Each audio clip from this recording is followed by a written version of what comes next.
O Por Elas de hoje faz parte de uma série de programas sobre a participação da mulher na política brasileira. Nós vamos apresentar o contexto histórico da inserção feminina no campo político e também vamos conhecer projetos que visam incentivar a presença feminina no debate público. Você também vai conferir uma entrevista com a deputada distrital Júlia Lucy e com a deputada federal Érica Cocai a respeito das suas carreiras e das suas experiências como mulheres no parlamento.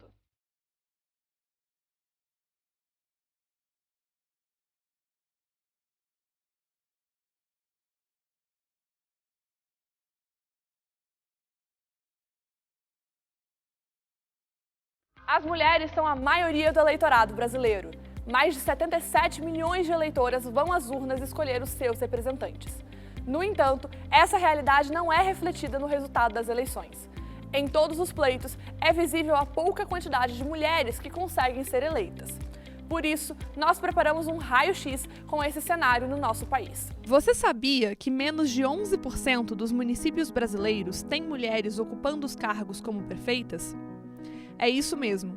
Esses são os dados do TSE sobre a representatividade feminina na política brasileira. No âmbito estadual, apenas uma mulher se elegeu governadora no nosso país nas eleições realizadas em 2018. Essa realidade não é diferente aqui no Distrito Federal. Com 24 vagas para deputados, a Câmara Legislativa tem apenas 3 parlamentares mulheres. Já no caso do Congresso Nacional, o cenário é bem parecido. São 7 senadoras eleitas, o que representa 13% das cadeiras do Senado. Na Câmara dos Deputados, nós temos 77 deputadas eleitas. Contudo, elas representam apenas 15% dos parlamentares que atuam na Casa Legislativa. Para entender o presente, é preciso primeiro investigar o passado.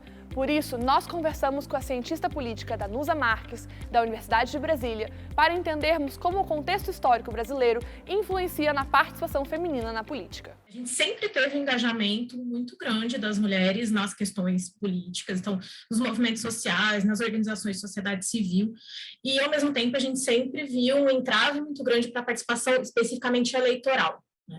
É um cenário que tem se transformado muito lentamente. Então, a gente tem hoje mais mulheres ocupando cargos eletivos do que havia antigamente, mas ainda assim as mudanças são muito lentas. Segundo a psicóloga e professora Valéria Mori, a representatividade é um fator relevante para que mais mulheres sejam incentivadas a buscarem uma carreira na política. Eu acho que você tem uma dimensão simbólica muito importante.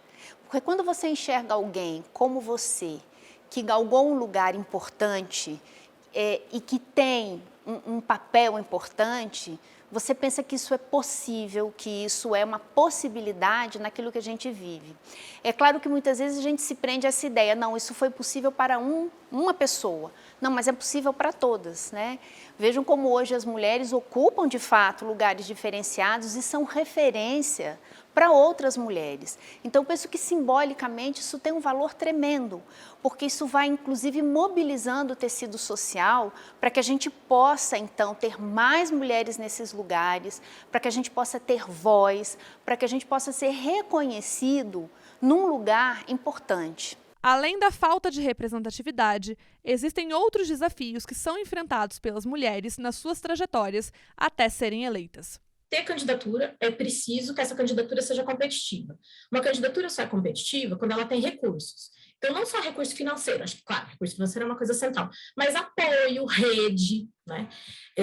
Uma decisão interna do partido de que aquela é a candidatura que vai ter investimento, que vai ter mais tempo de TV, que vai ter uma rede de apoio mesmo, né? Então, as mulheres, elas dependem mais dessas redes institucionalizadas dentro dos partidos, o apoio da organização partidária, porque, em média, enquanto grupo social, as mulheres estão numa condição de menor prestígio, menor acesso a esses recursos.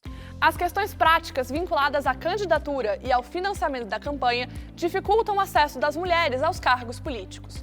No entanto, aspectos emocionais e psicológicos também representam barreiras para que as candidatas possam ser eleitas. De fato, é importante se reconhecer num caminho diferenciado, valorizar aquilo que a gente faz no cotidiano, nas pequenas coisas, porque para a gente conseguir chegar num lugar para além daquele que a gente está hoje, isso demanda esforço. E demanda também romper com discursos dominantes que são extremamente preconceituosos e muitas vezes inviabilizam um lugar, uma voz diferente. Ver mais mulheres na política é o sonho que move dezenas de projetos no nosso país. São iniciativas que trazem cursos, mentorias e palestras para mulheres que desejam ser candidatas. Que tal conhecermos esses projetos e os seus impactos na nossa sociedade? Ter voz no debate público brasileiro. Isso é o que move as mulheres por trás do grupo Me Farei Ouvir. A partir de recursos obtidos por meio de uma plataforma de financiamento coletivo, o projeto levantou mais de R$100 mil em 45 dias para a produção de um documentário sobre a participação feminina na política. Segundo Dandara Lima, coordenadora do projeto, o documentário independente tem como objetivo trazer luz para as barreiras enfrentadas pelas mulheres para terem voz nos parlamentos. Pensamos que o documentário fortaleceria muito essa narrativa, porque uma vez que a gente ia atrás de ouvir das próprias mulheres o motivo de por que tem tão poucas mulheres, né? Quando a gente faz a comparação com a proporção no Brasil, assim, tem tão poucas mulheres no poder institucional, na política institucional, a gente pensou, já que a gente vai entrevistá-las, vamos transformar isso num documentário. O projeto Me Farei Ouvir também conduziu uma pesquisa sobre o perfil da mulher que se candidata a um cargo eletivo no nosso país. A pesquisa ouviu mais de 4 mil mulheres em um estudo com abrangência nacional e foi desenvolvido em parceria com a ONG Elas no Poder. Conversamos com Bárbara Rodarte, uma das idealizadoras do Me Farei Ouvir, sobre a realização da pesquisa.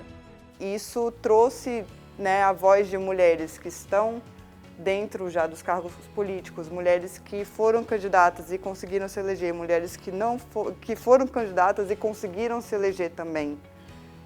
Além de vozes de cidadãs, que também votam, que votariam em mulher. Será que teriam essa confiança? Por que não? Qual que é o imaginário coletivo do ser político? Até hoje era masculino, e a nossa vontade é que ele seja feminino, em sua grande parte, ou pelo menos de uma maneira igualitária. A gente acredita na potência das mulheres, da experiência, da vivência que a gente tem, que a gente teve, que a gente carrega, para fazer uma política diferente. Outro projeto que visa aumentar a participação feminina na política é a ONG Elas no Poder. A iniciativa foi lançada em 2018 a partir da percepção de cientistas políticas que viram a dificuldade das mulheres de conseguirem financiamento para suas campanhas. O objetivo da ONG é tornar as candidaturas cada vez mais competitivas. Por isso, nós conversamos com a diretora de parcerias da Elas no Poder, Isabela Raal. Hoje a ONG ela se expandiu muito, então a gente começou dando formação para mulheres, a gente formou mais de 500 mulheres em 2019 e 2020, mas a gente começou a perceber que a gente tinha a possibilidade de impactar muito mais. E abriu outras frentes, então uma frente de capacitar mais, além de capacitar mais mulheres, a gente influir na infraestrutura do Congresso, na estrutura das leis, então a gente tem uma frente de advocacy para garantir que a nossa estrutura e que as nossas leis sejam mais inclusivas, para trazer mais mulheres para a política. A gente também tem uma área de conscientização e advocacy para fora, então convencer as pessoas a votarem em mulheres, a apoiarem mulheres. No fundo, a missão é trazer mais mulheres para a política e a gente só vai ficar feliz quando o nosso Congresso tiver mais de 50% de mulheres, que é o que a gente tem refletido na população. Isabela também destaca o trabalho feito pela ONG para trabalhar a autoconfiança das candidatas. Segundo ela, é extremamente importante que as mulheres consigam se enxergar nos cargos públicos. Não é uma coisa comum, assim, uma mulher ouvir de pessoas próximas dela que ela deveria se candidatar, que ela deveria ser deputada, que ela deveria ser alguma coisa, que ela tem perfil de liderança. Acontece muito menos do que acontece com os homens, então o primeiro desafio é ela se ver lá. A partir da experiência com os cursos e as mentorias realizadas com as mulheres, Isabela destaca a importância do trabalho feminino no desenvolvimento de políticas públicas. eu demorei um tempinho para entrar na política, eu não me via muito nesse lugar, então mesmo na assessoria técnica, mesmo de bastidor, era um lugar que eu demorei para ver como um lugar de impacto, mas quando eu vim trabalhar no Congresso Nacional, eu me apaixonei por esse mundo, me apaixonei pela política e, ao mesmo tempo, eu não via mulheres, eu via que era um ambiente muito masculinizado. Políticas são feitas para toda a sociedade, então a gente precisa ter no Congresso toda a sociedade representada, senão a gente não vai ter uma política pública que atenda a todo mundo e que seja eficiente. A preocupação com a participação feminina nos cargos eletivos também mobilizou mulheres que já trabalham com política no dia a dia. O Vamos Juntas é um movimento suprapartidário que visa dar assistência às candidatas. Nós conversamos com Thalita Nascimento, presidente do Instituto, para conhecermos mais sobre a iniciativa. Temos 3 pilares de apoio, né? O primeiro, como eu mencionei mais cedo, que é a mentoria política. Então, são pessoas que já têm experiência na política, que já foram candidatas, ou que são mesmo pessoas que trabalham no setor privado, mas que têm uma inclinação com a vida política, fazendo essa mentoria individual. Então, são horas de reuniões individuais que elas marcam com esses mentores ao longo aí foram 4 a 5 meses de mentoria. A gente tem um outro pilar, que é um pilar técnico, então que a gente traz capacitação técnica. E por fim, nós temos um apoio psicossocial. Então a gente traz pessoas que são psicólogas e que ajudam essas mulheres com essa questão socioemocional. A rede de apoio é um dos pilares do projeto para que as candidatas tenham a orientação necessária para enfrentarem os desafios de uma campanha eleitoral. Segundo Thalita, ter o apoio de quem já vivenciou a eleição como candidata ou nos bastidores é essencial para que as mulheres se sintam mais preparadas para a disputa. Eu acho que não existe candidatura inventada. Então é uma coisa que a gente fala muito no Vamos Juntos. A gente busca pessoas que já são lideranças, né? Que já têm um trabalho, que já desenvolvem um trabalho político, social, nas suas comunidades. Então, acho que o primeiro passo para essas pessoas que já estão desenvolvendo esse trabalho é olhar um pouco para candidatas que elas consideram como referências, candidatas que elas gostam, que elas apoiam, e ver quais são as habilidades que essa candidata tem que elas gostariam de ter também. E um outro ponto que eu acho que é super importante não se faz política sozinha. A política é feita em grupo, é feito no coletivo, é feito com pessoas ao redor. Então é muito importante que você tenha um grupo, que tenha um grupo de pessoas que esteja com você, que acredite na causa, que você construa de forma coletivamente. Poder, eu acho, da mulher como de sororidade e de apoio e de uma rede de apoio potente. A nossa conversa de hoje não acaba por aqui. No próximo bloco, você vai conferir a nossa entrevista com a deputada distrital Júlia Lucy e com a deputada federal Érica Cocai a respeito das suas experiências como mulheres na política. Nós voltamos já!